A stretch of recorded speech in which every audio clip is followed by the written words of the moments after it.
유인물 보시면서 에스라 8장 이스라엘 공동체 재건 두 번째 시간 예루살렘에 도착한 에스라 함께 살펴보도록 하겠습니다. 서론부터 시작하겠습니다. 에스라서의 주요 내용은 성전 재건과 신앙 공동체의 재건입니다. 1장부터 6장이 성전 재건을 보여주었습니다. 기원전 586년 무너진 예루살렘 성전이 예레미야 예언대로 70년 만에 516년 회복되었습니다. 하지만 성전이 회복되었지만 이스라엘에는 아무런 일도 일어나지 않았습니다. 1차 귀환자들은 실망하였고 하나님에게서 점점 멀어졌습니다. 성전은 관리되지 않았고 성벽은 완성되지 못했습니다. 이때 하나님은 에스라를 준비시키십니다. 에스라는 대제사장 가문이고 율법에 익숙한 학사였으며 아닥사스다 왕에게 인정받는 통치자로 유대 땅으로 보냄을 받게 됩니다. 에스라의 귀환으로 이스라엘 신앙 공동체가 재건됩니다. 에스라의 사역은 예수 그리스도를 예표합니다. 에스라가 귀환하여 행하고자 한 것은 하나님의 말씀을 가르치고 재판관과 법관을 세워 하나님의 말씀으로 다스려지는 나라를 만드는 것이었습니다. 참된 이스라엘 공동체는 성전에서 예배를 통해 하나님을 만나고 말씀을 통해 하나님의 다스림을 받는 공동체입니다. 하나님이 원하시는 공동체, 여기에 그 핵심이 있습니다. 하나님이 에덴 동산에서부터 아담과 하와를 만드실 때 꿈꾸셨던 그 공동체, 노아의 후손들, 아브라함의 후손들, 이스라엘 백성들이 가나안 땅에 들어갔을 때에 하나님이 공통적으로 꿈꾸셨던 건 하나님을 예배하는 공동체, 그리고 그 예배를 통해 하나님과 사귀며 하나님의 말씀을 받고 그 말씀대로 삶을 살아내는 말씀 공동체, 이것을 주님이 꿈꾸셨습니다. 이것이 이제 에스라를 통해서 다시 이루어지게 되는데, 에스라 이후에 또 이 예배 공동체와 말씀 공동체가 무너지죠. 이것을 예수님께서 오셔서 온전한 예배 공동체 그리고 온전한 말씀 공동체로 우리를 완성해 내십니다. 오늘 8장 함께 교독해 보도록 하겠습니다. 1절부터 7절까지 교독해 볼게요. 저부터 읽습니다. 아닥사스다 왕이 왕위에 있을 때에 나와 함께 바벨론으로 올라온 족장들과 그들의 계보는 이러하니라. 빈하세 자손 중에서는 게르솜이요, 이다말 자손 중에서는 다니엘이요, 다윗 자손 중에서는 하두스요, 스가랴 자손 곧 바로스 자손 중에서는 스가랴니 그와 함께 족보에 기록된 남자가 150명이요, 반모압 자손 중에서는 사리아의 아들 옐여우에네니 그와 함께 있는 남자가 200명이요, 스가랴 자손 중에서는 야하시엘의 아들이니 그와 함께 있는 남자가 300명이요, 아딘 자손 중에서는 요나단의 아들 에벳이니 그와 함께 있는 남자가 50명이요, 엘람 자손 중에서는 아달리아의 아들 여사야니 그와 함께 있는 남자가 70명이요. 1번입니다. 에스라의 2차 귀환 명단 중에서 지도자들의 이름을 기록해 보십시오. 제사장 가문의 지도자는 게르솜입니다. 찾기 어려우시죠?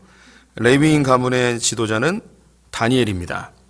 그리고 유다 가문의 지도자는 핫두스입니다. 이 2절에 나와 있는 이 세 명이 제사장 가문과 레위 가문과 유다 가문의 지도자들로 소개되어집니다. 그러면 2페이지 가셔서 그 표는 머릿속에 입력해 놓으시면 좋을 것 같습니다. 458년에 에스라 2차 귀환이 시작이 되어지죠. 2차 귀환자 명단 유다 가문, 기원전 538년 고레스의 칙령에 의해 스룹바벨과 함께 1차 귀환자 49,897명이 바벨론에서 예루살렘으로 돌아오게 됩니다. 이 중에는 바벨론 포로 1세대들도 다수 포함이 되어 있었습니다. 감격적인 귀환 이후 성전을 건축하려고 하였지만 이방인들의 방해로 16년 동안 중단되어 있다가 학개와 스가랴의 동료로 516년 스룹바벨 성전이 완공되었습니다. 성전은 재건되었지만 이스라엘 공동체는 하나님의 말씀에 지배를 받지 않고 종교화되어 가고 있었습니다. 하나님이 이스라엘 공동체를 재건하기 위해 한 인물을 준비해 놓으셨는데요. 그가 바로 에스라입니다.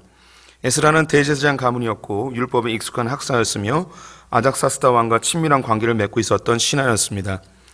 기원전 460년경 애굽의 반란으로 유다 지역을 책임질 관리가 필요했었는데 에스라가 그 일을 담당하게 됩니다. 이때쯤 하나님께서는 에스라의 마음에 이스라엘 백성들을 회복시키기 위해서는 말씀을 가르쳐야 한다는 결심과 사모하는 마음을 불어넣어 주셨습니다. 에스라는 아닥사스다 왕과 왕의 7 보좌관들의 전폭적인 지지를 받으며 특별 임무를 맡고 예루살렘으로 향하게 됩니다. 에스라는 페르시아의 지배국이었던 유다 땅을 아닥사스다의 법률로 다스림과 동시에 하나님의 말씀으로 통치할 재판관과 법관을 세워 통치할 계획을 피력하여 조서를 받아 예루살렘으로 향하게 됩니다. 하나님의 공동체는 종교적인 공동체가 아니라 하나님의 말씀으로 통치받는 공동체임을 반드시 기억해야 할 것입니다. 계속 읽겠습니다. 에스라는 예루살렘으로 귀환한 자원자들을 모집합니다. 그 숫자가 1775명이었습니다. 에스라의 사역은 새로운 이스라엘 공동체를 세우는 것이었습니다. 하나님은 아담과 하와 이후로 반복적으로 새로운 공동체를 세워 나가십니다. 아담과 하와 이후 하나님을 대적하는 인류를 심판하시고 노아의 가족을 방주에 태워 새로운 인류를 시작하셨습니다. 바벨탑을 쌓으며 하나님을 대적하던 인류를 언어를 흩으심으로 심판하시되 아브라함을 바벨론에서 가나안 땅으로 이주시켜 새로운 인류를 시작하셨죠. 아브라함의 가장 중요한 사역은 모리아산에서 아들을 번제로 드림으로 하나님의 통치와 다스림을 온전히 따르는 모습이었습니다. 하나님이 이스라엘 민족을 번성케 하시기 위해 애굽으로 보내신 후 새로운 하나님의 공동체를 만들기 위해 제1출애굽을 통해 구원하시고 시내산에서 하나님의 백성으로 언약을 체결하신 이후 가나안 땅을 선물로 주시고 새로운 인류를 시작하십니다. 이스라엘 민족에게 가장 중요한 사역은 하나님이 지정하시는 곳에서 성전을 건축하는 것이었는데 그곳이 모리아산 예루살렘이었습니다. 성전의 예배는 단순한 종교 의식이 아니라 하나님의 법궤에서 나오는 말씀으로 통치를 받는 것이었습니다. 안타깝게도 이스라엘은 종교화되었고 하나님의 말씀을 포기하였고 이스라엘의 멸망으로 심판을 하셨습니다. 바벨론의 포로 생활 70년을 통해 정결케 하는 과정을 거치고 새로운 인류를 시작하시기 위해 제2의 출애굽을 진행하십니다. 그 1차 귀환이 스룹바벨이었고 2차 귀환이 에스라입니다. 스룹바벨은 성전을 완성하였고 에스라는 하나님의 말씀으로 통치를 받는 삶을 진행하게 되어집니다. 네, 이 부분을 글로 적어 놓았는데 성도님들이 이 하나님이 새롭게 만드시는 새로운 인류들을 머릿속에 잘 담아 놓으시면 좋을 것 같습니다. 하나님은 이 인류를 한 번도 포기한 적이 없으십니다. 하지만 그 인류가 하나님을 대적하고 하나님께 범죄하는 것을 또 가만히 놔두실 수는 없는 것이죠. 심판과 하나님의 사랑이 같이 운행하게 되어집니다. 그래서 노아의 홍수 때에 범죄한 그들을 하나님께서 징계하시되 노아의 가족들을 은혜로 구원하셔서 새로운 민족, 새로운 인류를 시작하시죠. 그 후손들이 바벨탑을 또 쌓습니다. 하나님을 대적하고 하나님보다 높아지려 할 때 언어를 가름으로 그들을 심판하시되 아브라함을 통해서 가나안 땅으로, 바벨론에서 가나안 땅으로 이주시켜 새로운 인류를 만들어 가십니다.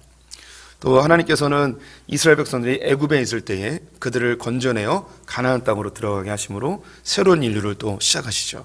이제 이 바벨론에서 다시 오게 되어지는 이 장면이 아브라함이 바벨론에서 오는 것과 같고 이스라엘 백성들이 애굽에서 나오는 것과 같고 이 모든 것이 함축되어진 그런 아주 중요한 장면입니다. 그래서 이 바벨론에서 돌아오는 것을 제2 출애굽이라 이야기하는 것이죠. 그러면 계속 또 읽어보도록 할게요. 이러한 제2의 출애굽과 새로운 공동체의 시작을 깨달은 에스라는 1절에 나와 함께 바벨론에서 올라온 족장들이라는 표현을 사용하고 있습니다. 분명히 에스라는 페르시아의 관리였는데 바벨론이라고 칭하고 있는 것이죠. 이것은 아브라함을 바벨론에서 가나안 땅으로 인도하신 하나님, 애굽에서 가나안 땅으로 인도하신 하나님이 새로운 공동체를 만드시는 과정임을 보여주고 있습니다. 교회는 애국과 같이 종살이를 하고 있던 하나님의 자녀들이 출애굽한 새로운 인류 공동체입니다. 이 교회는 마지막 때에 큰 성 바벨성이 멸망한 후 참된 예루살렘, 새 예루살렘 성으로 입성하게 됩니다. 너무나 환상적이고 거대한 프로젝트가 아니겠습니까? 성도님들이 바로 이 위대한 사역에 동참하게 된 것입니다. 감격하십시오. 그리고 감사하십시오. 하나도 감격스럽지 않은 표정들이신데 이거 되게 감격스러워 하셔야 되는 겁니다. 예, 제가 하나님이 그 창조 때부터 요한계시록에 나와 있는 하나님이 끊임없이 새롭게 만드시는 새로운 인류들, 근데 이 모습은 똑같아요.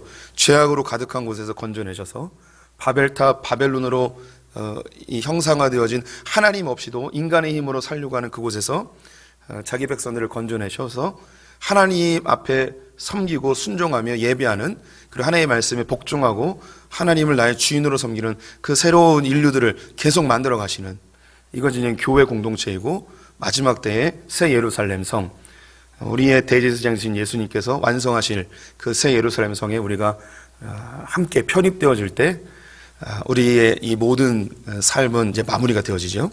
이 인류 전체에 흐르고 있는 이 위대한 역사, 구속의 역사에 바로 우리 성도님들이 한 구성원이 되었습니다. 참 이럴 때 예, 감사합니다. 역시 아내밖에 없네요. 예, 이 위대한 역사에 감격하는 박수를 쳤습니다. 예. 우리가 이런 위대한 역사에 한 구성원이 됐다는 것은 정말 말로 표현할 수 없는 엄청난 감격입니다. 이걸 에스라가 깨달았어요. 이 율법에 익숙한 학사였지 않습니까? 구약 전체를 보면서 하나님이 반복적으로 자기 백성들을 새롭게 만드시는 예배의 공동체, 말씀으로 다스릴 만한 공동체를 만들어 가시는 모습을 보는 거예요. 에스라가 성전이 지어진 것을 봤어요. 이야기를 들은 거죠. 그런데 이 성전이 지어진 것만으로는 부족한 거예요. 그들이 하나님의 통치와 다스림을 받는 그런 공동체를 만들어야겠다는 그 감동, 이 마음속으로부터 끌어오르는 그 격동함이 에스라를 사로잡아 버렸습니다. 그래서 그곳에 가서 누군가 관리가 필요한데 그때 자원하여서 에스라가 가죠. 이 하나님의 위대한 사역에 내가 이제 동참할 수 있겠구나. 이 사람들과 함께 돌아가서 이스라엘이 성전에서 예배하는 것에서 멈추지 않고 삶에서 하나님의 말씀으로 다스림을 받는 이 새로운 이스라엘을 만드는 이 일을 내가 동참하고 싶다. 이 일에 내가 헌신하고 싶다라는 마음이 든 것이죠. 예, 우리 성도님들이 내가 별것 아닌 것처럼 생각할 수 있겠지만 하나님의 이 위대한 구속의 역사에 내가 한 구성원이 됐다는 것, 우리가 말로 표현할 수 없는 엄청난 축복입니다. 천사들이 우리 성도님들을 흠모하고 있음을 기억하십시오. 여자가 낳은 자 중에 세례 요한이 가장 뛰어났는데 천국에 가면 세례 요한이 가장 작은 자라고 이야기합니다. 왜냐? 세례 요한은 이 위대한 사역을 다 인지하지 못했어요. 우리는 이것을 우리가 알고 있잖아요. 체험하고 있잖아요. 얼마나 감동스럽습니까? 계속 보겠습니다. 에스라의 2차 귀환자 명단은 대표자들을 먼저 소개합니다. 대제사장 자손의 비느하스 가문 게르솜, 제사장 자손의 이다말 가문 다니엘, 그리고 유다 자손의 다윗 자손 핫두스, 이렇게 지도자들을 언급을 하고요. 그리고 3절부터 7절은 유다 자손 중에서 가문과 지역별로 동참한 사람들을 언급하고 있습니다. 제가 표로 만들어 봤는데요. 1차 귀환자들의 가문, 그리고 2차 귀환자들의 가문이 똑같아요. 1차 귀환자들의 가문에서 남은 자들이 2차 귀환에도 동참하게 됩니다. 근데 1차 귀환 때는 18개의 가문이 함께 하는데 2차 귀환 때는 12개 가문이 동참을 해요. 그런데 새로운 가문은 없고 다 같은 가문들입니다. 설명 마저 읽겠습니다. 1차 귀환자들과 2차 귀환자들을 보게 되면 가문의 유사성을 발견하게 됩니다. 1차 귀환자 가문에서 2차 귀환자들이 다시 나타나게 된 것이죠. 이것은 우연히 일어난 일이 결코 아닙니다. 믿음의 가문에서 계속적인 예루살렘을 사모하는 믿음의 사람들이 배출되고 있는 것이죠. 1차 귀환 후 2차 귀환에 존재하지 않는 경우는 1차 귀환 때의 가문 전체가 이주한 것으로 보면 좋을 것 같습니다. 특별히 엘람이라는 가문이 에스라서에서 처음 등장하는데요. 엘람 가문은 이방인으로 유대교로 개종한 가문으로 보입니다. 엘람은 이란 남서부 고원지대인 쿠지스탄 평원과 자그로스 산맥 근처에서 살던 고대 민족과 그 나라를 가르치는 말입니다. 엘람 지역 출신으로 하나님을 믿기로 결정한 사람들인 것이죠. 이방인 출신인데 유대교를 믿게 된 거예요. 여호와 종교를 믿고 예루살렘을 재건하러 갈 때에 이들이 자원하여 동참하게 되었습니다. 8절부터 14절 같이 교독해 볼게요. 제가 먼저 읽습니다. 스바다 자손에서는 미가엘의 아들 스바단이 그와 함께 있는 남자가 80명이요. 유압 자손 중에서는 여이엘의 아들 오바댜니 그와 함께 있는 남자가 218명이요. 슬로밋 자손 중에서는 요시바의 아들이니 그와 함께 있는 남자가 160명이요. 베베 자손 중에서는 베베의 아들 스가랴니 그와 함께 있는 남자가 28명이요. 아스가 자손 중에서는 학가단의 아들 요하나니니 그와 함께 있는 남자가 110명이요. 아도니감 자손 중에 나중된 자의 이름은 엘리벨렛과 여우엘과 스마야니 그와 함께 있는 남자가 60명이요. 비그의 자손 중에서는 우대와 사부신이 그와 함께 있는 남자가 70명이었더라. 8절부터 14절은 베냐민 지파에서 귀환한 사람들의 숫자가 기록되어 있습니다. 네, 우리 성도님들은 이제 뭐 수요일날 계속 오셨으니까 아시죠? 이제 유다 지파, 남유다라고 하면 베냐민 사람과 유다 사람을 합해서 이야기를 합니다. 여기에 8절부터 14절은 베냐민 지파에서 귀환한 가문들인데요. 에스라는 2차 포로 귀환자의 가문을 12개로 정리하여 출애굽 과정을 연상시키고 있습니다. 비구에는 외래어로 행복한이라는 의미를 가지고 있습니다. 1차 귀환에서 18개의 가문이 동참하였는데 2차 귀환에서는 12개의 가문이 동참하였습니다. 안정적인 페르시아, 바벨론을 떠나 낯선 예루살렘으로 향하는 것이 이스라엘 민족에게는 엄청난 모험이고 두려움이었습니다. 하지만 귀환자들은 예루살렘을 소망하고 삶의 우선순위를 하나님께 두고 있었습니다. 언젠가 우리도 이 땅의 것과 하나님의 것을 선택하는 때가 올 것입니다. 그때 무엇을 선택하시겠습니까? 1차 귀환자의 가문과 2차 귀환자의 가문이 겹치는 것은 그 가문을 지배하고 있는 영적인 유산 때문입니다. 소풍의 모든 가정이 이러한 영적인 유산으로 가득하길 간절히 소망합니다. 이를 위해 가정 예배를 잘 드리는 성도들이 되었으면 좋겠습니다. 가정 예배의 목적은 자녀들에게 믿음의 유산을 물려줌과 동시에 가정 내에 복음적인 기독교 문화를 만드는 데 있습니다. 가문이 같아요. 여기 이제 하나 정도만 새로운 가문으로 나타나고 다 같습니다. 근데 이 에스라가 12개의 가문으로 정리하면서 이 12지파가 출애굽하는 모습을 연상시키도록 해 놓았습니다. 왜 이제 같은가? 당시 이제 1차 포로 귀환 때 바벨론에 살고 있었던 이스라엘 백성들이 한 200만 명 정도 되었다고 추론을 합니다. 그 가운데 4만 9천 명이 나왔고 그의 가족들과 합하면 곱하기 2나 3 정도를 하게 되면 많아야 10% 정도가 귀환을 하게 되어진 것이죠. 나머지는 그대로 살았어요. 이제 그로부터 이제 120년이 지났습니다.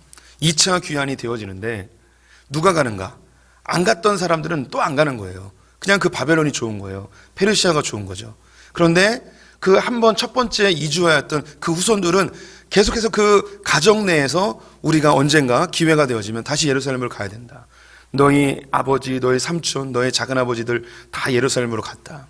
하나님이 우리에게 주신 그 땅 우리가 절대 포기하면 안 된다. 이러면서 하나님의 말씀을 계속 묵상하고 예루살렘에 대한 소중함을 알고 성전에서 예배드리는 것을 간절히 열망하는 그 믿음의 전통, 유산이 그 가문에서 계속 흐르고 있는 것이죠. 그래서 120년이 지나서 새로운 기회가 왔을 때에 다른 가문들은 전혀 동참하지 않지만 그 믿음의 유산을 갖고 있었던 가문들은 다시 헌신하는, 이제는 히브리 말도 다 몰라요. 이제 그곳에서 태어났고 그곳에서 완전히 뿌리를 내리고 살고 있는 이 사람들이 모든 것을 포기하고 자신들 조상들의 땅인 가나안으로 향하는 이 멋진 결단들, 아무렇게나 일어나는 게 아닙니다. 정말 믿음의 가문들만 이런 일들이 나타나게 되는 것이죠. 이 숫자가 한 10분의 1 정도 되는데 어디나 보면 이 믿음의 숫자들이 10분의 1쯤 되는 것 같아요. 우리 소풍교회도 우리는 10%가 아니죠. 우리는 90% 합시다. 다 이 믿음의 가문들이 90% 이상 등장했으면 좋겠습니다. 부모님의 신앙이 자녀에게 물려지고 우리 성도님들이 하나님을 위해서, 교회를 위해서 헌신하였던 그 열정들이 우리 자녀들에게 그대로 전달되기를 간절히 소망해 봅니다. 이것을 위해서 가정예배가 왔다다라는 생각을 하게 됩니다. 디모데후서 1장 5절 말씀을 같이 읽어보겠습니다. 이는 내 속에 거짓이 없는 믿음이 있음을 생각함이라. 이 믿음은 먼저 내 외조모 로이스와 내 어머니 유니게 속에 있더니 내 속에도 있는 줄을 확신하노라. 디모데에 대한 칭찬의 말인데요. 디모데가 이렇게 믿음으로 견고히 설 수 있었던 이유는 그의 외할머니와 그의 어머니, 그리고 디모데로 이어지는 3대에 걸친 믿음의 유산이 그 가문에 흐르고 있었기 때문입니다. 우리 성도님들의 이 믿음의 유산이 자자손손 천대에 이르기까지 흘러가길 간절히 축원드립니다. 15절부터 20절 교독해 보겠습니다. 제가 먼저 읽습니다. 내가 무리를 아하바로 흐르는 강가에 모으고 거기서 3일 동안 장막에 머물며 백성과 제사장들을 살핀즉 그 중에 레위 자손이 한 사람도 없는지라. 이에 모든 족장 곧 엘리에셀과 아리엘과 스마야와 엘라단과 야립과 야라단과 나단과 스가랴와 무술람을 부르고 또 명철한 사람 요야립과 엘라단을 불러 가시바 지방으로 보내어 그곳 족장 이또에게 나아가게 하고 이또와 그의 형제 곧 가시바 지방에 사는 느디님 사람들에게 할 말을 일러주고 우리 하나님의 성전을 위하여 섬길 자를 데리고 오라 하였더니 우리 하나님의 선한 손에 도우심을 입고 그들이 이스라엘의 손자 레위의 아들 말리의 자손 중에서 한 명철한 사람을 데려오고 또 세레바와 그의 아들들과 형제 18명과 하사바와 무라리 자손 중에 여사야와 그의 형제와 그의 아들들이 20명을 데려오고 다윗과 방백들이 레위 사람들을 섬기라고 준 느디님 사람 중 성전 일꾼은 220명이었는데 그들은 모두 지명받은 이들이었더라. 3번입니다. 2차 귀환 자들은 예루살렘으로 떠나기 위해 어디에 모였나요? 아하와 강가에 모였습니다. 레위인 모집, 거기 지도 보시면 아하와가 거기 바벨론 위에 있습니다. 맨 밑에 우르라고 있죠. 우르가 고대 바벨론이 형성되어진 곳입니다. 여기에 아브라함이 살고 있었고요. 그리고 신바벨론, 느부갓네살이 세운 바벨론이 그 바벨론을 수도로 삼았습니다. 그리고 아하와가 그 위에 있죠. 에스라가 귀한 자들을 모집하자 성인 남성 1496명이 모였습니다. 이들은 예루살렘으로 가기 위해 가족들과 함께 아하와로 흐르는 강가에 모여 3일 동안 떠날 준비를 하게 됩니다. 에스라가 귀한 자들을 살펴보니 레위인이 한 명도 없는 것이었습니다. 이스라엘 공동체의 중요한 구성 요소가 성전에서의 예배이고 하나님의 말씀으로 통치를 받는 것입니다. 그런데 레위인들이 없다는 것은 온전한 예배 공동체가 되지 못한다는 의미입니다. 에스라는 각 가문의 족장들을 소집합니다. 레위인들을 모집해 오도록 명령하는 것이죠. 왜 에스라는 레위인들을 모집한 것일까요? 사실 이미 예루살렘에는 상당수의 제사장과 레위인들이 있었습니다. 노동력이 부족해서 모집한 것이 아니라는 의미이죠. 에스라가 2차 귀환에 레위인들을 반드시 포함시킨 이유는 출애굽과 깊은 연관이 있습니다. 출애굽을 할 때에 이스라엘 백성들이 12지파로 구성되었고 여기에 레위 지파가 추가적으로 존재하였습니다. 에스라가 2차 귀환을 할 때에 레위인들을 반드시 포함시킨 것은 새로운 이스라엘의 출발을 강력하게 인지하고 있었기 때문입니다. 에스라는 엘리에셀, 아리엘, 스마야, 엘라단, 야립, 엘라단, 나단, 스가랴, 무술람, 요야립, 엘라단 등 11명의 지도자를 가시바 지방의 지도자인 이또에게 보냅니다. 가시바의 위치에 대해서는 아직까지 알려진 바가 없습니다. 에스라가 이들을 곧바로 가시바로 보낸 것을 보면 레위 사람들이 이곳에 모여 살았을 가능성이 매우 높아 보입니다. 본문에서 가시바를 그곳으로 부르는 것이 그것을 뒷받침해 줍니다. 이러한 정황으로 볼 때 이또는 그곳에 사는 레위인의 지도자임이 확실합니다. 지도자들의 도전에 레위인 38명이 동참하게 됩니다. 말리 자손 세레바 등 18명, 하사바와 무라리 자손 여사야 등 20명입니다. 짧은 모집 기간 동안 급히 결단하고 길을 떠나야 했던 점을 감안하면 그리 적지 않은 수라 할 수 있겠습니다. 레위 사람들 외에도 성전 일꾼 220명을 추가로 모집할 수 있었습니다.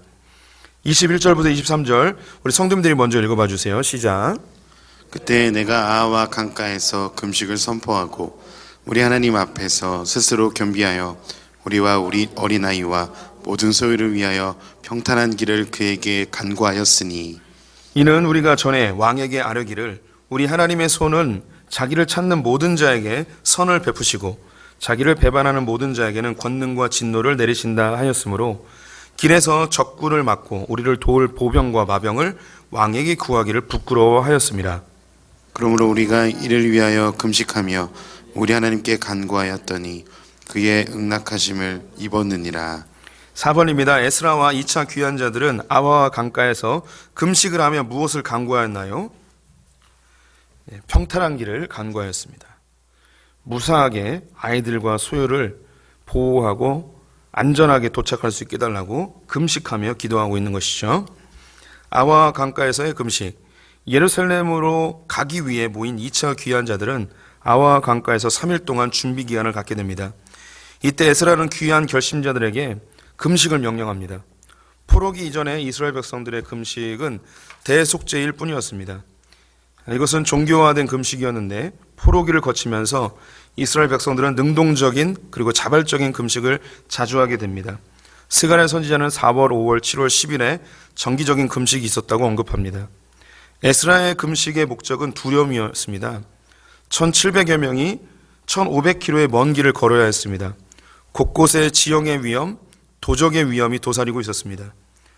금식 기도의 내용은 평탄한 길을 간구한 것이었습니다. 에스라가 아닥사스다 왕에게 예루살렘으로 향할 때에 믿음의 고백으로 선언한 것이 있었습니다. 우리 하나님의 손은 자기를 찾는 모든 자에게 선을 베푸시고 자기를 배반하는 모든 자에게 권능과 진노를 내리신다. 하나님을 찾는 자들의 발걸음을 하나님이 지켜 보호해 주실 것이기 때문에 귀한 자들을 도울 보병과 마병이 필요 없다고 말한 것입니다. 그런데 정작 떠나려 하니까 두려움이 몰려왔습니다. 그래서 금식을 선언한 것입니다. 에스라는 금식 기도 중 하나님의 보호하심에 대한 확신한 응답을 받고 귀한 길에 오르게 됩니다. 에스라는 매우 유쾌하고 적극적인 성격으로 보여집니다. 아주 마음에 듭니다. 네. 우리 성도님들이 그 성경을 읽으면 그 사람의 인물의 성격이 느껴질 때가 있잖아요. 예, 에스라를 보면서 되게 유쾌한 느낌이 저는 들어요. 그 하나님의 말씀을 읽으면서 내가 가서 백성들에게 하나님의 말씀을 가르쳐야겠다 이런 생각이 들고, 오늘 여기 특별히 보면은 우리 하나님 말입니다. 선하게 행동하면 주님이 다 보여주시고 악한 자들은 심판하시는 분입니다. 좀 예루살렘 가는데 군사가 뭐가 필요하겠습니까? 하나님 우리를 다 보호해 주십니다 하면서 군병 다 필요 없습니다. 우리끼리 가겠습니다. 이렇게 호언장담하는 에스라의 모습, 굉장히 유쾌하면서도 호탕하고 좀 약간 무대뽀 같기도 하고 대책 없는 그런 성격, 참 매력적인 그런 남자인 것 같습니다. 천국 가면 제일 먼저 찾아보고 제가 확인해 보도록 하겠습니다.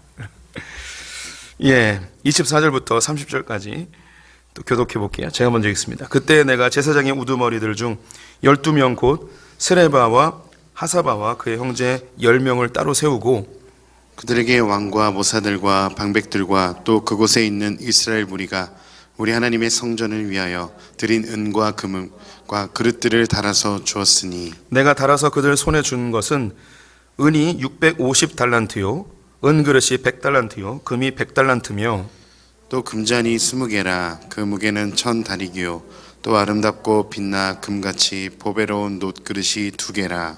내가 그들에게 이르되 너희는 여호와께 거룩한 자요 이 그릇들도 거룩하고 그 은과 금은 너희 조상들의 하나님 여호와께 즐거이 드린 예물이니 너희는 예루살렘 여호와의 성전 골방에 이르러 제사장들과 레위 사람들의 우두머리들과 이스라엘의 족장들 앞에서 이 그릇을 달기까지 삼가 지키라. 이에 제사장들과 레위 사람들이 은과 금과 그릇을 예루살렘 우리 하나님의 성전으로 가져가라 하며 그 무게대로 받으니라.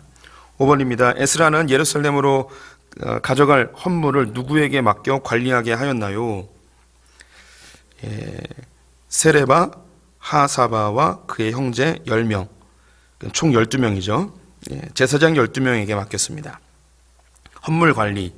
에스라가 예루살렘으로 귀환할 때 아닥사스다 왕의 배려로 엄청난 양의 헌물을 가져가게 됩니다. 백성들이 금식을 하는 기간 동안 제사장의 우두머리 12명, 세레바와 하사바와 그의 형제 10명에게 헌물의 장부를 만들어 잘 관리하도록 명령하였습니다. 이것들은 왕과 보좌관들과 관리들이 이스라엘 사람들이 성전을 위해 쓰라고 기부한 것들이었습니다. 은이 650달란트, 은그릇 100달란트, 금 100달란트, 1000다리개 금잔 20개, 놋그릇 2개입니다. 우리에게는 개념이 없지만 엄청난 양입니다. 에스라가 두려워할 만합니다. 여행의 과정에서 도둑대의 먹잇감이 되기 딱 좋은 상황입니다. 군대를 동반하지 않고 이렇게 엄청난 보물을 가지고 이동한다는 것은 자살 행위와도 같습니다. 금식을 안 할 수가 없는 상황이죠. 에스라가 이 물건들을 제사장들에게 맡기는 이유는 하나님께 바친 거룩한 예물을 거룩한 제사장들이 맡아서 예루살렘으로 가져가 거룩한 성전에 들여 놓아야 하기 때문이었습니다.